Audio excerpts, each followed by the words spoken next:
హే everyone, ఈ పండ్ల గురించి మీకేమైనా తెలుసా? అండ్ మీరు ఎప్పుడైనా టేస్ట్ చేశారా? టేస్ట్ చేస్తే కామెంట్ చేయండి. వీటినైతే తునికి పండ్లు అంటారనమాట. ఇక్కడ మా మామయ్య తెచ్చారు. అంటే మార్కెట్లో రోజు ఒక ఆవిడ అయితే తీసుకొస్తారనమాట. 100 రూపీస్కి కేజీ అంట. మా ఊరికి వెళ్ళినప్పుడు రోజు తెస్తుండే మా మామయ్య. రోజు తిన్నాం మంచిగా తునికి పండ్లు భలే ఉండే. అంటే ఇవి కొంచెం పండాలి, పండితే మంచిగా ఉంటాయి అనమాట. లేకపోతే ఒగరు టేస్ట్ వస్తాయి.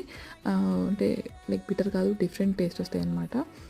అండ్ ఇవైతే అంటే సపోటా లాగా తీయగా ఉంటాయి అండ్ కొంచెం డిఫరెంట్ అనమాట ఎట్లుంటుందని. అండ్ సో మీకేమైనా తెలిస్తే ఇట్లా కామెంట్ చేయండి.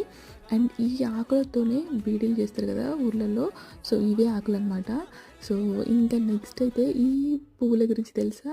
వీటినైతే మేము చిన్నప్పుడు భలే ఆడుకునేది. ఇట్లా పెట్టుకొని గిలిగింతల్లాగా యూజ్ చేసేదనమాట.